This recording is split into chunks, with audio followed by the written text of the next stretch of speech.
Welcome to the Never Too Early Fantasy Football Podcast, where it is never too early for fantasy football. My name is Jeff. And I'm Alex.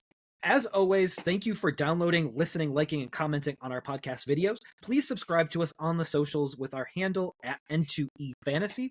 We are also available on all major podcasting platforms by searching N2EFantasy. Alex, what do we have on today's show? Today's show is takeaways from week 7, as well as any news.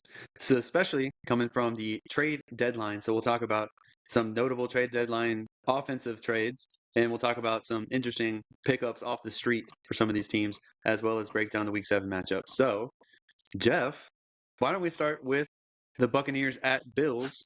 We'll talk about the matchup, and we'll talk about someone who was picked up by one of these teams. Why don't you start?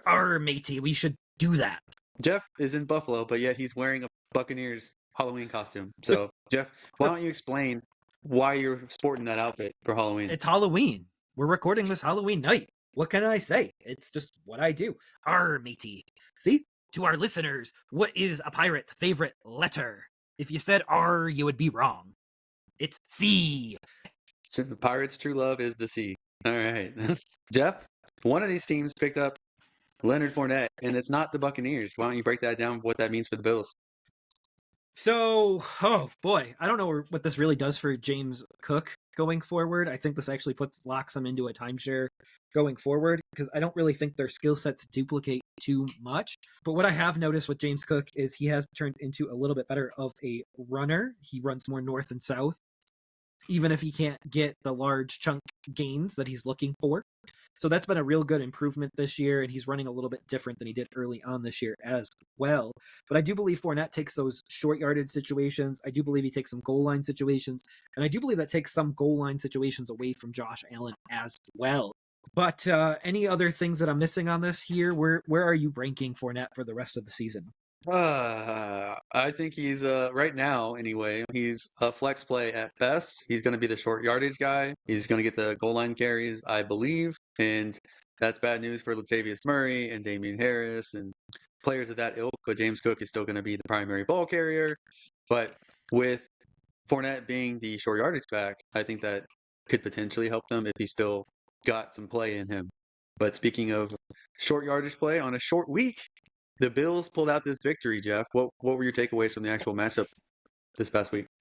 Yeah, so I think they dominated the game better than what the scoreboard showed. Allen spread the ball around much better than he had been in previous weeks. He did not seem to zero in on Stephon Diggs. He spread it to Gabe Davis, and he spread it around to Shakir as well as Dalton Kincaid. And anything that I took away from this matchup is Dalton Kincaid is going to be a stud in this offense. Also, from the Buccaneers side of the ball, White is turning into a huge asset in the passing game. But also, I noticed that Mayfield is still slowed by his injury, and he was actually wearing a knee brace in this game. Should we add Khalil Shakir going forward, or is that a gross overreaction, Alex? I think he's a solid flex play, maybe a wide receiver 3 on bye weeks. I'm not going to jump the gun on him yet, but he's definitely someone that we should be keeping in mind when setting our lineups. I am not ready to declare him a legitimate starter yet, but I think he has the talent, and he has had a good week this past week. So hopefully the Bills offense keeps doing stuff like this where they spread the ball around, and a lot of guys can feast rather than just Stephon Diggs. I think that bodes well for balance going forward. On the Bucs side, I agree that Rachaad White's been an asset in PPR leagues and out of the receiving game. He's really the only guy that they have. He's not that great of a runner, and I would like to see them add another runner in some form, but they went past the trade deadline without making a move. Maybe they pick someone else off the street. I don't know. But until that point, he's still the guy for them. And Godwin, Evans, those guys are usually in for a good fantasy performance, whether it's yardage, catches, or a touchdown here or there. Both guys got a touchdown, so that's nice. Baker had an okay game. He's usable. And especially against easier defenses going forward, Baker's a guy to keep in mind. Absolutely, and I think that is all I have for that matchup. Anything else that you would like to add to end this matchup?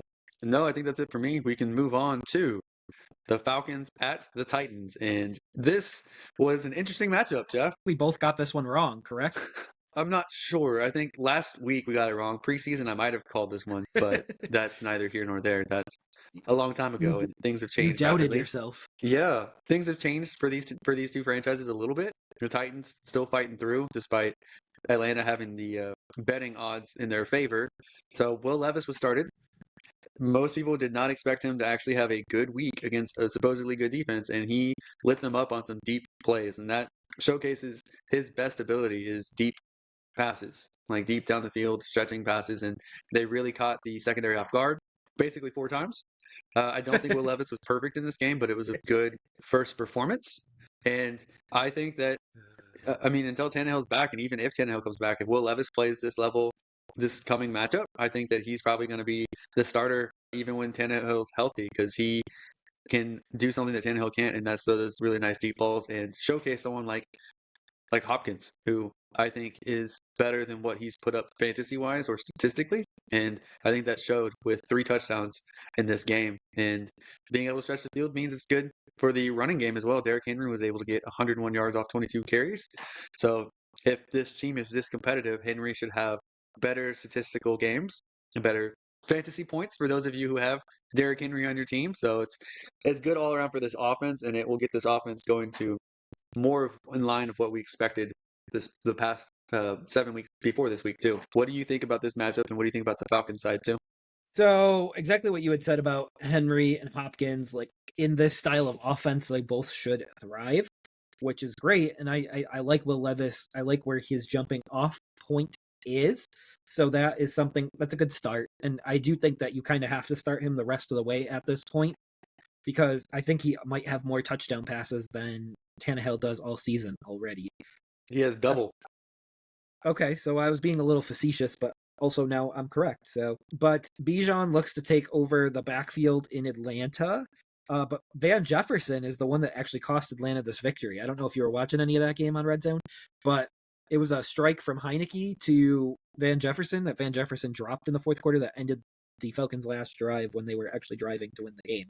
So it was a much closer matchup than we care to think in this one. Ritter did get benched, and who do you believe starts going forward? I think it has to be Heineke, at least going into this week. I actually like Heineke. I don't think that he's a star player. I think that he's a better quarterback at this point than Ritter is. I know there's a lot of metrics out there that suggest that Ritter is on the cusp of a breakout. I don't see it because it's a mental thing. So he has the talent physically, but he hasn't been able to put it together. Heineke played one game and looked really good. It looked like Atlanta was about to come back and take the victory. So Heineke to me has the momentum, and I think he'll get Drake London and Kyle Pitts and Jonnu Smith. I think he'll get these guys rolling if he's leading the charge. And Bijan, hopefully, if they have a better passing game, they'll be able to counterbalance with the rushing game as well. Oh boy. Okay. I don't see it that way. I think you got to stick with the young guy because I don't think there's any benefit to switching over to the journeyman veteran. So I don't think there's any long term value in that. I don't see them as a Super Bowl contender. So it doesn't really benefit them to going to the veteran right now, in my opinion. I disagree. I mean, you're the one who always harps on teams don't tank. They want to do They the best they don't, can to but they win a need to know game. what they Right. have. Yeah, but they're first in their division right now. So why would they stop trying to win their games? They're 4-4. The Saints are 4-4. They're both tied for the division lead.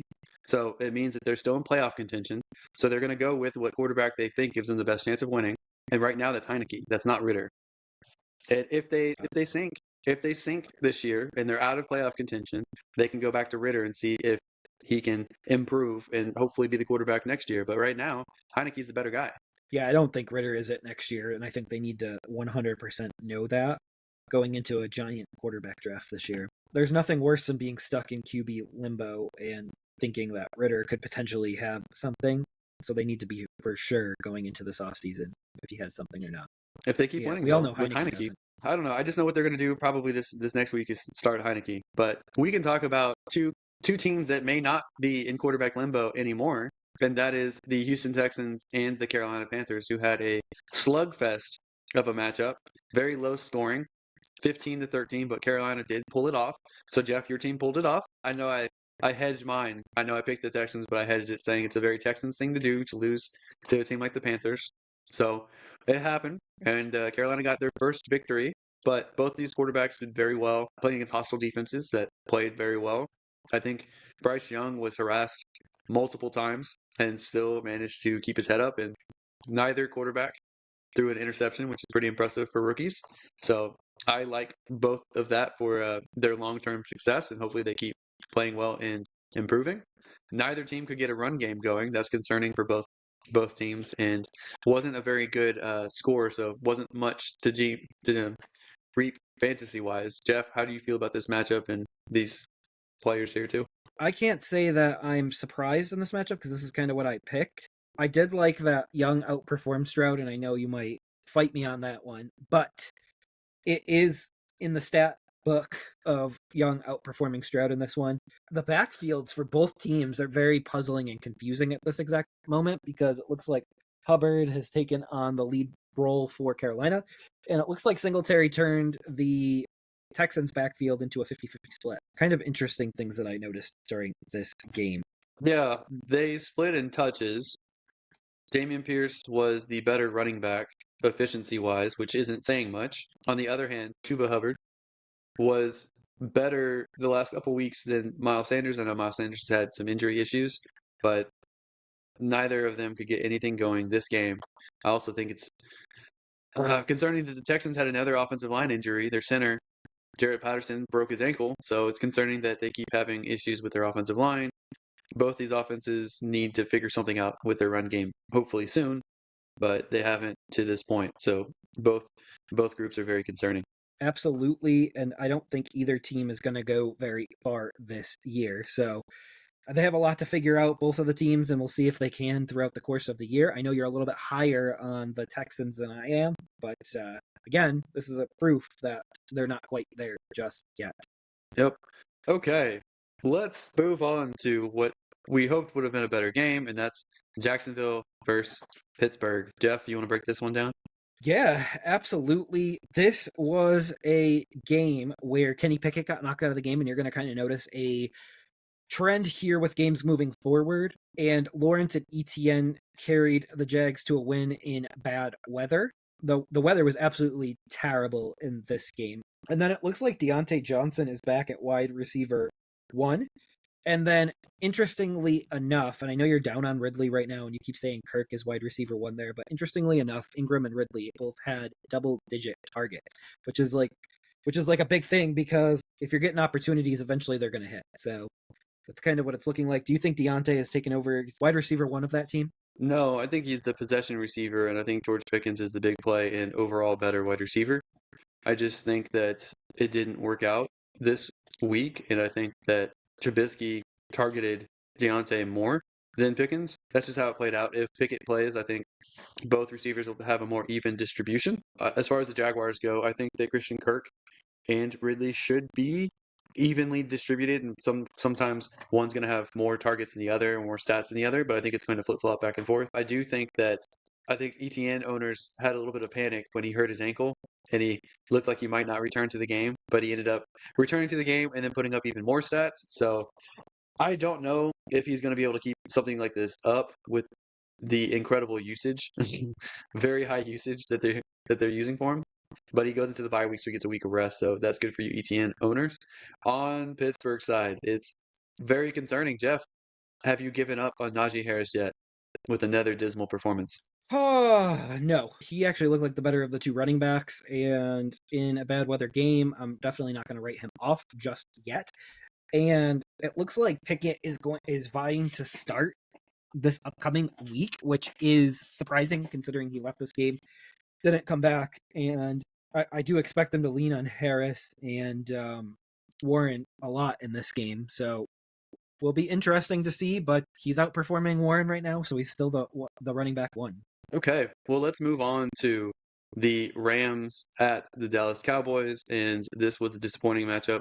When I finally picked the Rams, this is the week they let me down against a team that I despise. But man, do you think the Rams season is about over with this loss, this beatdown from Dallas? So the Rams are a team that do not have a lot of depth on either side of the football.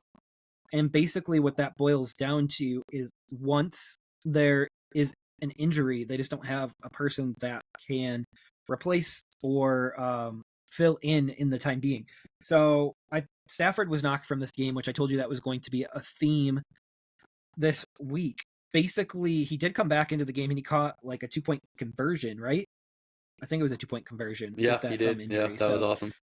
the Rams are knocking him down to day to day, so that's better than week to week. And so what that looks like for me is the Rams are going to have to play a little bit better. They have an amazing receiving core. Their run game was derailed a little bit with losing Williams and Rivers, but Henderson seemed in his 1 week to pick it up pretty well. I also noticed that the Cowboys, Dak, and CeeDee Lamb, they kind of were studs in this matchup. Like Pollard kind of took a back seat, but Dak and Lamb really looked good in this game. And the Rams' first half offense looked really bad to get them into that hole early on. What were your thoughts? I thought Dak had a good game, and I agree. He lasered into CeeDee Lamb like CeeDee Lamb was Stephon Diggs and Dak was Josh Allen, so that was interesting. I'm still worried that Brandon Cooks isn't getting enough looks. I'm sure you're worried about Michael I Gallup just wanted not to getting enough. rhyme. I'm Cook's sure you're getting worried about Michael looks. Michael Gallup.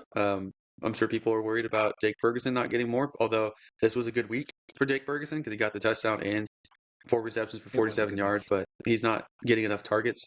So hopefully they even that out, but it's good for CeeDee Lamb owners that he finally had like a giant week. On the Rams side, I don't know. Do you think that if Stafford didn't get knocked out, that the game would have been much closer, or do you think Dallas would still easily have won it? I think Dallas would have very easily won this game under any circumstances. They looked really, really good in this game, but they also seem like kind of like the Dolphins where they could land a knockout punch early. It's just when the Cowboys stink when they have to play close to somebody. Is basically how I look at that. Hey, well, we'll have I do more to think talk about Stafford these could have two. let him back a little bit. Yeah, I think if Stafford played, I think it would have been a different game, and I think it would have been a little bit closer. But I don't think that the Rams defense is that great right now. They have some pieces, but they're still missing some guys in secondary. Stafford would have hopefully been able to get more to Cooper Kupp and open the game up a little bit more, but didn't happen. He got hurt. Um, we'll have more to talk about these two teams probably in the Week 9 primer episode, so I'm sure we'll break down some stuff there. But good for the Cowboys, bad for the Rams this week. Absolutely. So we can move forward to our next matchup of the Vikings at the Packers. I'll let you get kicked off with this one, but does this continue our trend of quarterbacks? It sure does. One of my favorite quarterbacks, Kirk Cousins, tore his Achilles this past game, and he was having a very good game before that happened. This bodes poorly for all the receiving options there for Minnesota, as well as their chances at winning in the playoffs. Jaron Hall looks very mediocre, so they made a big move or above average move, and they traded for Josh Dobbs from Arizona. I don't think that that means they're going to win playoff games. They might be able to salvage their season a little bit. He's no Kirk Cousins, but he is better than probably Jaron Hall will be. So kind of mitigated their loss a little bit, but you can't replace the Kirk Cousins very easily. So it's going to be a downgrade for me for everyone going forward. So this was the last week, in my opinion, that guys like KJ Osborne and Jordan Addison are going to have big weeks. I think that when Jefferson comes back, it's going to be a lot more split. I think TJ Hawkinson, though, I think Dobbs likes to target tight end, so it's good for Hawkinson owners, in my opinion. But man, did Green Bay look terrible, Jeff? Your former quarterback love, I don't love Jordan him. Love, is no longer the player he was the first couple weeks. And I know the Vikings defense is now better than what they started out as, but Love hasn't been good. Their run game hasn't been good. Watson hasn't had a big week. Dobbs hasn't had a big week in a while. So it's very confusing, very chaotic for Green Bay right now. Jeff, what are your takeaways for this matchup? So Love is not it, in my opinion. So that is just something that Green Bay is going to have to come to terms with earlier rather than later. I think the Viking season is over right now. I know they traded for Josh Dobbs, but I think their season is just over right now. I think Green Bay season's over right now. I don't think they're using Aaron Jones appropriately. They really need to get something figured out with that because he's an asset to that team and they need more assets to help Jordan Love out. I can't believe the I can't believe how well the Vikings held off the Packers when they were driving to potentially tie or win the game late. I know Love had a few scrambles that were short of the sticks on fourth down. Doesn't seem like the right call there. Where do you have both teams going from here? Green Bay is gonna easily miss the playoffs. Easily. The Vikings might stumble into the playoffs, maybe, but just missing Cousins for the rest of the year is just a huge loss. So, I mean, I can't see them doing well even if they make the playoffs. Yeah. Well, I don't see them making the playoffs at this point because I just don't see them having enough quarterback player, enough power to get there. All right, so we can move on to the Patriots at the Dolphins. Again, not a lot to say in this game. Tyreek is on record pace as the Dolphins overcome a little bit of a slow start to rout the Patriots, and then both teams' run games do not look good in this game. That was kind of my big takeaways on this matchup. Did you have anything to add to this matchup? I mean, Tua keeps dominating Bill Belichick, so that's about it. That's interesting because typically Bill Belichick dominates younger quarterbacks, but this game right here went exactly as expected. All the players played exactly as expected. The only brutal part is Kendrick Bourne ended up with a torn ACL, and he did seem like he was becoming a big part of the offense. But yeah, we get to move forward and kind of figure out where each team goes from here, which I think the Dolphins go to the playoffs. So we can move forward then to the Saints at the Colts. And this game here was much closer. It was a very close game. It was two teams that were battling to try to get above 500 or at 500. I believe they were both 3-4 going into this game. So the Colts dropped 3-5. Saints rise to 4-4. Big difference there mentally. So if we look at this here, Pittman definitely got the squeaky wheel treatment. Downs outperformed him though, even though he got the squeaky wheel treatment. Kamara and Taylor are absolute studs at the running back position, and that is awesome because I actually have both of them in one league where I was just going very, very risk heavy this year, and it really paid off because we missed Kamara for 3 games, we missed Taylor for 4, and then it's taken Taylor a little bit of time to get re-antiquated here. And so I guess my question for you is, how do you think the Saints look going forward, and is Derek Carr now officially healthy? I think he's healthy enough, and I think that the team is just starting to hit their stride for the first time this year. Um, Kamara is a PPR stud. I love him. I have him in one of my leagues, and I'm very ecstatic to have gotten him. Um, Michael Thomas has been very consistent, getting 4 or 5 catches basically on average each week for about 50 to 60 yards. So he's usable. Olave has been kind of a disappointment. Taysom Hill, though, man, what a confusing player. He'll randomly have enormous weeks and then disappear. And at this point, I don't know if it's better to have him or not have him because I feel like if you don't play him, he blows up, and if you put him into your lineup, he's going to have a bad week. But man, this offense could be even better if there's more consistency and we knew which players were going to get the big plays. Like Shaheed is a deep target guy, a deep ball guy, and he blew up this week on just 3 receptions for 153 yards and a touchdown. You can't count on that every week because he'll have a week where he just gets 20 yards. Um, very boomer bust, but I think Carr and Kamara will both be the two guys that you're starting basically every week. So I believe if we rewind the tape from last week that you called the Shaheed start last week, and I'm going to give you 100% credit for that. Like, yeah, man. I mean, if you need a dart throw, you need a wide receiver 3 or flex. He's definitely a guy you can throw out there and hope for the best. So I hope you guys followed that, and it looks good for the rest of the year. I'm liking Josh Downs and Michael Pittman both for the Colts. I think they're going to be in a lot of negative game scripts. I don't expect them to win many more games the rest of the year. I know you love Gardner Minshew. I just think that we've seen the best of him, and I don't know if he can live up to his earlier starts this year. So sorry, Jeff, but I don't really see that happening consistently. Oh, he will. He will. You'll see. You'll see. They have a lot of easy matchups going forward, so you'll see. Okay. Well, are we ready to move on to the next matchup here? Yes, sir. We got the New York Another City brutal matchup. uh, brutal match. Yes, sir. The Jets versus the Giants, and I did unfortunately watch a lot of this game, and it was as bad as the scoreboard shows. Luckily for the Jets, Zach Wilson showed a lot of guts at the end of the game and got him in tying position, and then got him in winning position in overtime. And I really like. I think he's starting to turn the corner in some regards.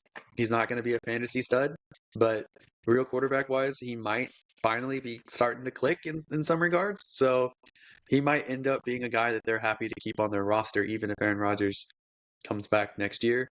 Um, Brees Hall really uh, only did his points in the air, so not much on the ground. Granted, the Giants' run defense was pretty good, so a lot of it had to come through the air. And Garrett Wilson also had a decent game. No touchdown, but 100 yards on 7 receptions. So the Wilson to Wilson connection is looking nice. The Giants are just a mess, man. Like Saquon Barkley is the only thing keeping them afloat. Uh, Again, they didn't use Jalen Hyatt this week, so they lost. I'm just gonna say it, man. You don't throw to Jalen Hyatt and involve him, you're gonna lose the game. But it's the only guy who's helping them have a chance on the receiving end besides Darren Waller. So the Giants are just misery. They're just pure misery for those fans. Yeah, absolutely. So it's I do think that Danny Dimes returns next week, and they need him back because -9 yards passing total with all the sacks and everything. Not good, not good at all. Barkley is great this year, and I know I said going into the year that he was going to be a top 10 back, and I hedged that bet a little bit, but it does look like he's going to end up being a top 10 back before the season's over with. Kind of interesting, very fun game, very brutal game to watch. Like, no one wants to watch a 10-10 game going into overtime, but I did, watched all of overtime. Really surprising how it ended, but yeah, Danny Dimes is back. I don't think Danny Dimes is gonna help them. So, I think they're kind of screwed now, and they're stuck with that contract.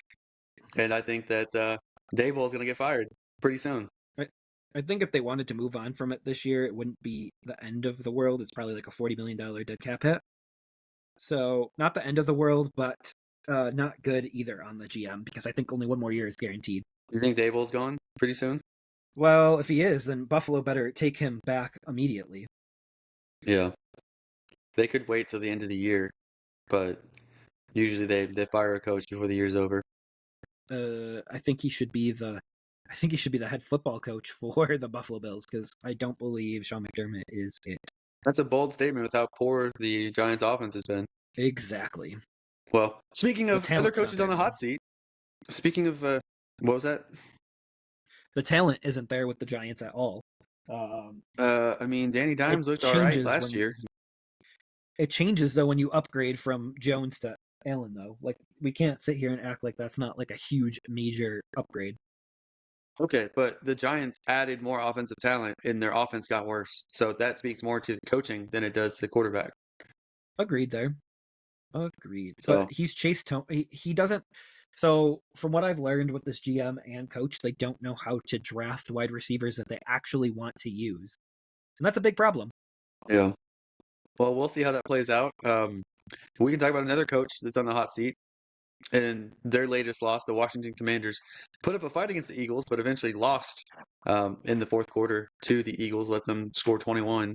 Um, Ron Rivera looks like he's very much on the hot seat with this team, despite them performing a little bit better than expected to start the year. Jeff, what do you make of that and this matchup? Oh, so I think I called this one. I said that Washington would play the Eagles a lot closer than it would seem. And I believe both quarterbacks put on a show in this matchup here. Jalen Hurts looked much better with his arm than his legs this week. Sam Howell. So here's the thing. Like I know we disagree with Sam Howell quite a bit, but when you put up games like this against Philadelphia, it is really hard for me not to think that you couldn't be the guy on a team. And so I still believe that there's a chance and an opportunity where Sam Howell is the guy, and he deserves a chance to see that one way or the other. the brotherly shove did fail in this matchup where Washington got a fumble recovery out of it. And then the Eagles busted out a new look out of the brotherly shove where they did a handoff where Swift ran for a touchdown out of the backfield. So it's interesting because Philly's run game really struggled in this matchup. And then Dotson looks like he's becoming more of a focal point in this offense, which he needs to become because that when you get him and McLaurin going, it's going to only help Howell with Logan Thomas, and then you get Curtis Samuel into that fold. Like Sam Howell has some real weapons, and he's actually using them, and he actually looks really good. And what is your tune on Sam Howell this week?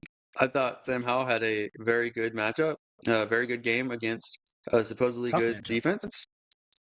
So Yeah. I thought he did pretty. I thought he did really well, and um, unfortunately, it wasn't enough. And I don't feel like Ron Rivera should actually be on the hot seat because I think, in my opinion, Washington has overperformed from what I thought they would do.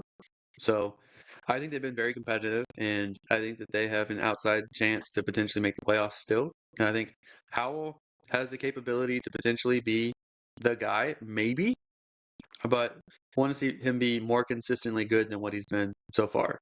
But he does have these huge weeks every now and then.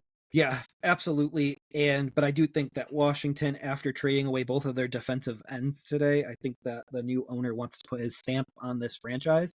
And I think Rivera's got to go for him to do that. We'll see. All right, we can move on to the Browns at the Seahawks. And Jeff, I know you want to congratulate Gino on another victory because you love him so much. Oh, he did not look good again. He has what, 9 touchdowns on the year in 7 games? Sounds like a legitimate playoff contender right there. I know they're in first place in their division. Is that correct? They sure Tied for are. first. So they are right there. They did bolster their defense this week. So there is that piece of it. As far as Gino led the Hawks back with a last second touchdown against PJ Walker. Hopefully Watson returns next week because the Browns aren't as fun to watch without him because they don't use Amari Cooper. They don't use Elijah Moore as much as they would with Watson out there.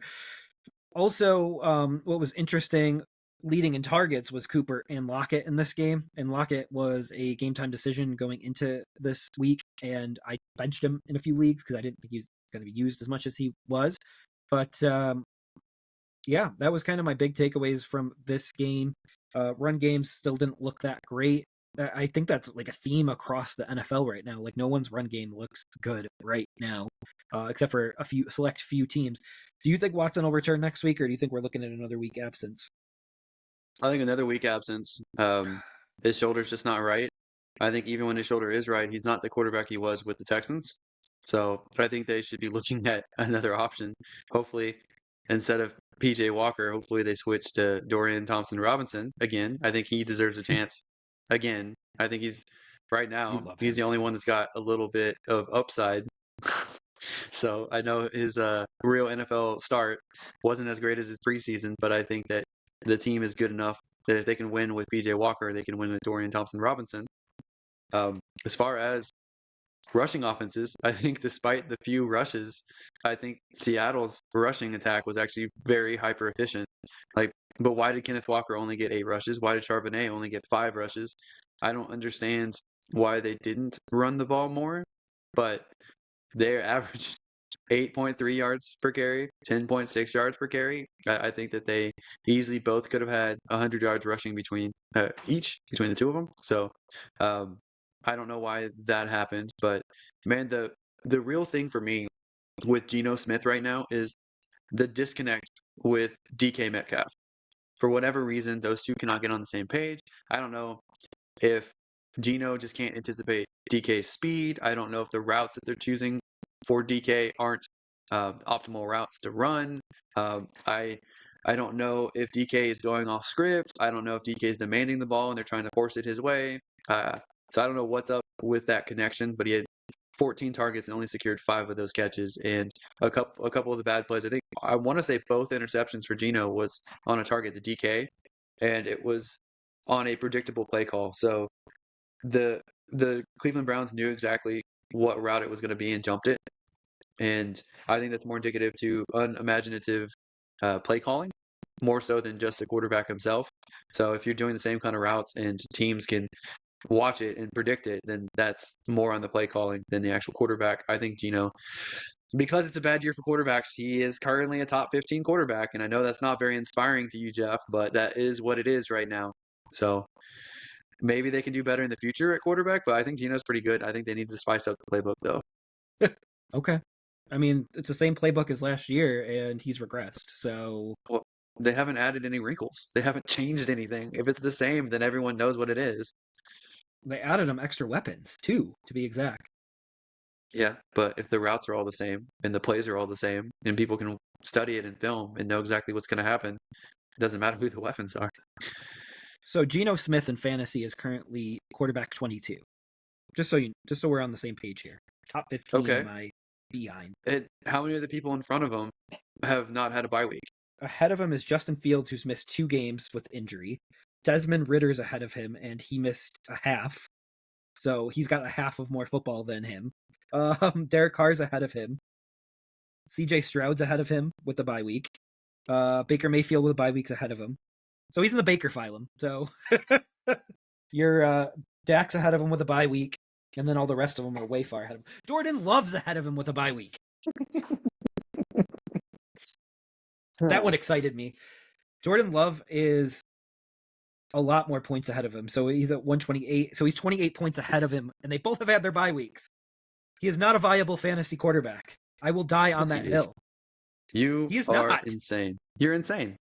So quarterback 22 is a viable. So a guy that scores 14 points a week is a viable fantasy quarterback. 14.4 is what he's averaging. Let's see here. I'm letting you pick apart here. Gardner Minshew, who wasn't even the starter to lead the year, is 13 points behind him. So he's 16 He is terrible. in passing. He's 16 in passing yards, and he's Okay. way down in attempts. He is way further down in attempts. Okay. So they have a balanced offense. Oh no. We're talking about viability of a fantasy quarterback, which he is not. I'm talking about real NFL, dude. Real NFL. Hey, Never Too Early Fantasy Football Podcast, where it is never too early for fantasy football. He has the same amount of touchdowns as Lamar Jackson, same amount of touchdowns as Trevor Lawrence, same amount of CJ Stroud. Okay. Surprisingly, Matt Jones also has 9 touchdowns. Honestly, dude, it's so fluky, and I think no matter what, he's going to end up in the top 15. It's going to happen. He's not there yet, and he's behind really bad quarterbacks. Yeah, he will because Aaron Rodgers and Kirk Cousins and everyone tore their Achilles. You'll see. You'll see. Only person that's worse than him is Zach Wilson and Bryce Young. Right now, Joe Burrow's behind him. Who would you rather have, Joe Burrow or Geno going forward? Dude, don't play games like that. You know anyone's going to pick Joe Burrow, but Baker Mayfield will fade. Okay. Jordan Love will fade. Okay. Sam Howell will eventually fade. Big head start. Russell Wilson will fade. Obviously, Kirk Cousins, who tore his Achilles, will fade. Yeah. We disagree Stroud, with Sam Howell, though, big as time. much as I don't want him to, will fade. Like, eventually, even if you didn't have injuries, he would have ended up a top 15 fantasy quarterback. It's going to happen, Jeff. Yeah. Okay. We'll see. Anyway, do we have anything else for this matchup? No. We both hate Geno Smith, and we can move forward. No, I do not hate Geno Smith. I don't claim he's a top 10, but I do say top 15. Anyway, let's move on to the Ravens at Cardinals. And my gosh, Jeff, did the Ravens struggle in the first half of this matchup? Are we panicking on this offense? Do you think that just Arizona's defense is just way better than what we thought? So this was my lock. I switched my lock of the week to this one. This was actually a really good matchup for me. Lamar came back down to earth, but they still did enough to win. Gus Edwards is kind of coming out of nowhere. He's a guy that I actually cut in a few dynasty leagues in the offseason. And yeah, so DeMarcado had 20 carries in this matchup. So interesting workhorse running backs in this matchup, which it doesn't seem like that happens very often anymore. And then I know you're not a big fan of him, but Trey McBride had a coming out party in this matchup, and this is kind of what I was looking for from him. It only took an injury, a season-ending injury for Ertz for him to actually emerge. Yeah. But anyway, I thought that Dobbs actually had an okay game against a really tough Ravens defense. I thought that for the first half of the game, the Cardinals defense played very, very well. Obviously, the Cardinals' offense faded until about fourth quarter comeback time period, but the Ravens are a better team. Obviously, Lamar didn't light it up like most people expected he would, which was kind of disappointing for anyone who owned Zay Flowers or any of the other receivers on the Ravens. But people who had to play Gus Edwards have to be very happy with the 3 touchdown performance and 80 yards. So that's pretty impressive. He is the number one reason why I lost in one of my leagues. So that that was unfortunate to be on the receiving end of that. But I actually thought Gus Edwards has been this whole year, even when J.K. Dobbins was healthy. I think Gus Edwards is the best running back on the Ravens. I don't think that he's an elite running back, but right now, with how the offense is, he's going to put up big weeks. And the last 2 weeks showcase he's capable of putting up big weeks. So that's something to look forward to. Like I've stuck to on the Arizona Cardinals in lieu of James Conner. DeMarcado is the running back to own, and when James Conner's back, I think that they'll have a short time share until James Conner's fully up, but then it'll be James Conner to finish out the year, in my opinion. But like you said, Trey McBride, he is now in the tight end one realm. I don't think that there's any ifs or buts about it anymore. And with no competition from Ertz, he's definitely locked in there for me. With the quarterback change, I'm hoping that guys like Michael Wilson might be good to go as well with Kyler Murray or um, with the other quarterback there if he starts over Murray this week. So, I mean, we'll talk about that in the next episode more, but I'm hoping for more from Michael Wilson. Um, Outside of that, there really wasn't much to talk about other than Marquise Brown had kind of a mediocre revenge game against the Ravens. Yeah, absolutely. And it this is kind of how I expect both of these teams to go. If you looked in the standings, Cardinals are the number one overall pick now, which we kind of thought earlier in the season. Yeah, we definitely picked that, but we definitely didn't think they'd play as well as they have in a lot of these games. Absolutely. We can move on to the next matchup, sir. What it is we have on deck. Oh, the Bengals pulled off the victory against the 49ers, and that is with Brock Purdy actually starting. So that's interesting. I like the Bengals. I like I like Joe Burrow. I didn't expect a win against the 49ers though. So it seems to me the number one issue with the 49ers is missing Deebo Samuels. I think he's much more vital than I gave him credit for. So I think that he is a cog that's a missing piece right now with him being injured. However, you got to give it to Joe Burrow with some of the plays that he made where they should have blown it dead, but he kept going and got out of multiple sacks to throw a beautiful strike. He, to me, is one of the best quarterbacks in the league, if not um, potentially better than Mahomes, in my opinion. I think he's a better quarterback when he's healthy, not when he has a calf injury for the first part of the year. Um, so I'm happy for the Bengals because it was much more needed for them to get a victory, whereas San Francisco is a half a game behind the Seahawks because the Seahawks are 5-2. San Francisco is now 5-3, so they're a little bit behind. I expect them to bounce back and take the first seed in their division, but I think that T. Higgins had a bounce back week, and that was nice to see. I think Joe Mixon had probably his best week of the season so far against his hometown 49ers team. I think he's from the Bay Area, so he was trying to play his best. Hopefully, he can keep his performance up going forward. But George Kittle had a big week. Brandon Ayuk had a good week. Christian McCaffrey has a good week every week.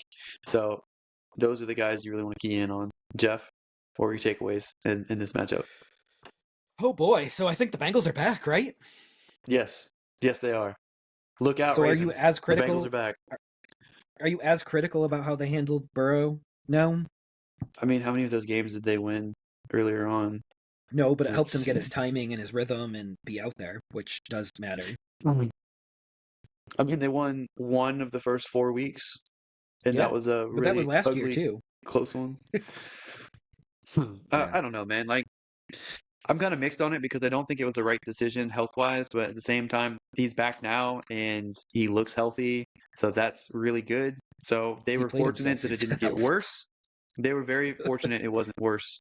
And right now, they look like they're back in playoff position. So they're going to play tough teams. They're going to play the Bills next, and we'll talk about that in the next episode. But they also have Baltimore and Pittsburgh, who are tough division rivals who also have winning records. Um, they have Jacksonville, Kansas City, They have another matchup against Cleveland. It's not going to be an easy road, but they look like they are probably going to edge in the playoffs. So I'm excited for them. Me too. And it looks so both of these teams should make deep runs, as you were alluding to there. I can't believe CMC's touchdown streak is up to 17 games now. Most I know. ridiculous player in the NFL. I love Hall of having Famer. him. I love having him in over half my leagues. It's fantastic. Okay, well, are we done with this one? Yeah, absolutely. All right, let's move on to the ginormous upset. And I have a few Broncos family members and friends out there, so I will give all props to Denver for pulling off the upset against Kansas City. I know that Jeff, last week we talked about it, like potentially don't count Denver out.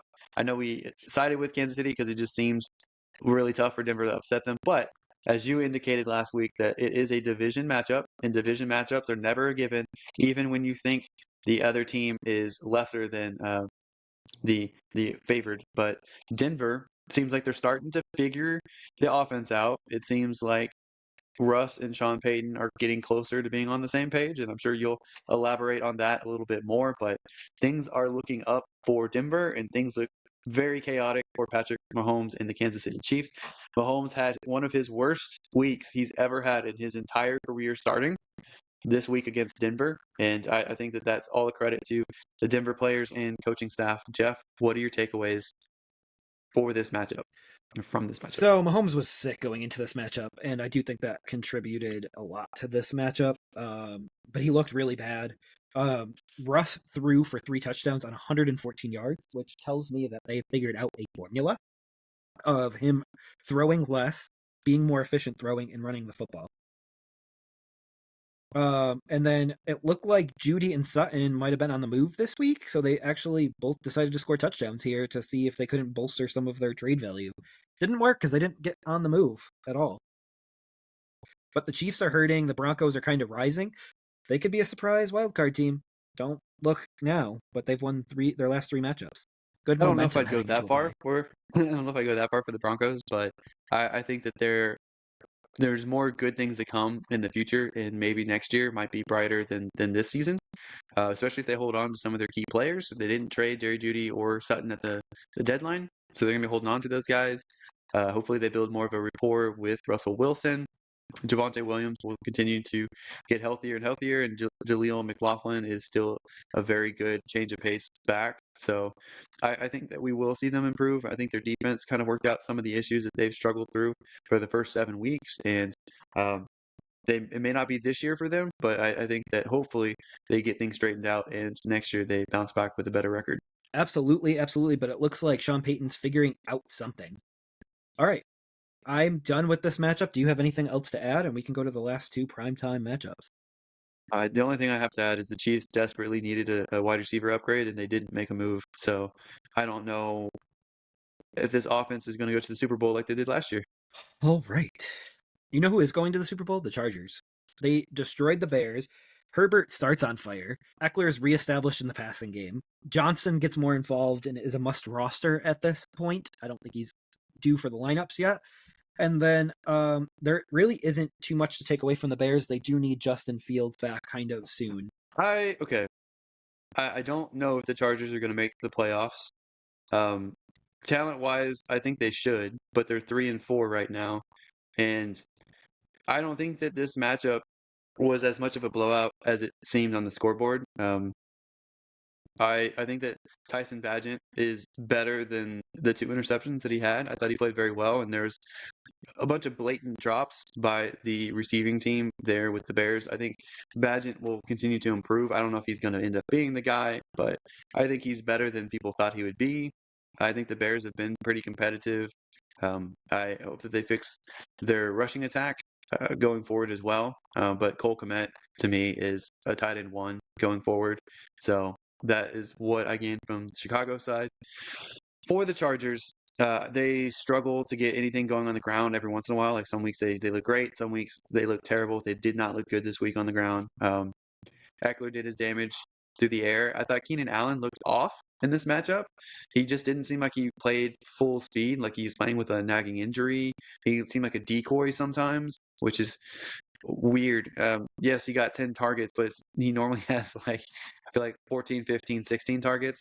They definitely made an effort to involve Quentin Johnston a little bit more, and I think part of that was Palmer having injury issues in this game as well. So I don't see anything special from Quentin Johnston. I think that what they wanted from him is to be a deep threat. I don't think that that's emerged yet. Hopefully he can get that worked out. And hopefully he and Herbert can get their chemistry down and timing right. Johnson, to me, still needs to work on his actual aggressiveness in catching the ball. He needs to be a little bit more physical against some of the NFL corners. It's no longer in college.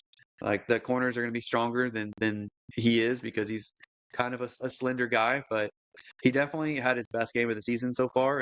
And for any of you who are Johnston fans or Johnston owners, hopefully he continues to improve. For sure. And I do like the little steps that he's taken so far. So I don't think that he was ever meant to be a 2023 asset. I do think that they had fully intended using Allen and Williams this year. But then obviously Williams, who perennially got injured again. Obviously, this was a much more serious injury. But I don't really have anything else to add to this. But this is kind of what the Chargers should do to teams that are less than them. Yeah. Okay, well, let's move on to the final matchup, the Monday night matchup, which was the Las Vegas Raiders in the Detroit Lions home territory. So, I'll let you get started because there's a rookie sensation that kind of came out of this. A couple of them. so one of Jeff and my favorite rookies going into the year, Jahmyr Gibbs, had an explosive week, both on the ground and in the air. I think he's looked the best that he has. He's been great the past 2 weeks, and I hope that he continues to be great even when David Montgomery's back, and especially out of the bye week. I hope these two can be phenomenal 1-2 punch like David Montgomery, destroy the defensive line and like bust through and wear them down, and Jahmyr Gibbs just dice them up with his speed and his agility and his catching ability. So I hope that this is a sign of things to come. I really enjoyed that. Goff had a kind of mixed night. Like he had a lot of good throws, he had a lot of bad throws under pressure, and his pick six was he was being hit and pressured, and he threw a floater out there, and it was easily picked off. So that was kind of disappointing. Amon-Ra St. Brown had a good week with 108 yards and 6 catches off 9 targets. Sam Laporta, 10 targets, 8 catches, 57 yards and a touchdown. That was really it. So it's really Amon-Ra St. Brown, Laporta, Gibbs were basically the main guys in this one. And yes, Craig Reynolds complimented Gibbs well. That's going to go away when David Montgomery's back. But the receiving options, they were missing something. They're missing a second receiver. Jameson Williams hasn't been it yet. Josh Reynolds didn't do well. So they traded for Peoples-Jones from Cleveland, and they traded a late pick, but I think he has a lot of upside to complement these other guys and provide something that they're missing until Jameson Williams figures it out. On the Raiders side, Jimmy Garoppolo looks terrible. I don't think he's a good quarterback. I think he's still hurt a little bit, but either way, I don't think he would have been able to do enough to beat the Lions. I think that they should move on to Aiden O'Connell. I don't know if you agree with that, and I don't know how you feel about Josh Jacobs and the rest of this team, Jeff, but why don't you tell me how you feel about this matchup? Boy, I thought Devonta Adams was going to talk his way out of the Las Vegas area, but that did not happen either. Um, what do the Raiders do at quarterback right now? Like, I know you're going to say Aiden O'Connell, but I have not really seen much from him that would want me to start him, or think that he's a starting NFL quarterback, I guess is the best way to put it. And I know you like DTR. We talked about that earlier. These are two quarterbacks that had good preseasons, but preseason isn't the same as regular season. Not even 1% close. So I do think there's a reason why teams will not start these players. But to only have one catch by Adams and one catch by Myers is a gross game plan at the very least, if not execution by Garoppolo at the most on that. And why McDaniels isn't like chirping and trying to get his focus changed, it kind of baffles me. And teams that have trouble protecting quarterbacks, I really don't understand why they don't go to a more short passing game. But teams don't do that. They don't scheme well when they're under duress, and that is very evident here. Yeah, I just think the Raiders might end up with the first overall pick. Sadly, they already have 3 wins, so that may not happen. But they are definitely a contender for that, and it's really sad because they have the talent and the skill position. I think their only other option might be to reach out to a not employed Carson Wentz right now and see what could happen there. Honestly, Devontae Adams would be happier having a gunslinger back there throwing the ball versus someone that has a spaghetti noodle arm. I don't know, man. You keep throwing out Carson Wentz, but no one's interested. Like Minnesota traded for Dobbs instead of signing Carson Wentz off the street. I just don't see it, man. I don't know why, man, because he did bring the Colts within 1 game of the playoffs. The Colts that had switched quarterbacks 2 or 3 times in the previous years. So I just don't know if I just don't think he's gotten a fair shake because he's a player that could keep a team in contention. And then also the Raiders have to look at it more than just being in contention. They have to look at it as keeping Adams and Jacobs and even Myers at this point happy, because if they're not happy going into the offseason, this could be a very interesting offseason. It seems like it's probably more of a personality issue than it is necessarily talent issue. Because I think he's talented enough. We haven't heard anything from him though. That's the problem. He had that one photo where he's wearing 3 different teams' apparel while training, and I think that was very off-putting because 2 of those teams are actually division rivals, so it's taking off 2 fan bases at the same time. I don't know. I think he has the talent to be on a roster, but I don't think he's someone at this stage in his career that's necessarily going to help people win. Yeah, for sure. Yeah, I can concur with that, but they're gonna have to do something to get the locker room back. I don't know if it's firing McDaniels. I don't know what. They're gonna lose the locker room really soon, and once you do that, it's really hard to rein it back in. So they're getting close. Yep. I agree with you though. We could see the meltdown in 2 weeks. Yeah, I think the meltdown's already happening. Yeah, in primetime against the Jets on Sunday Night Football, we could see it happen. The primetime game that should have been flexed, for sure. All right. Well, I agree with you. I think the Raiders are going to end up on the bottom of the AFC, whether that's the first overall pick or not. I think they're going to pick high regardless. So I agree with you there. But that's it for this episode. So that does it for this episode. And thank everyone for listening or downloading the Never Too Early Fantasy Football Podcast. Please don't forget to like and subscribe. Leave us a comment and share the show. Every little bit helps, and we appreciate it. You can find us on all podcasting apps by searching N2EFantasy and with our handle at N2EFantasy on all social media platforms. Please give us a follow. Until next time, take care of yourselves, and remember, it's truly never too early for fantasy football. Thank you again. Bye, everybody.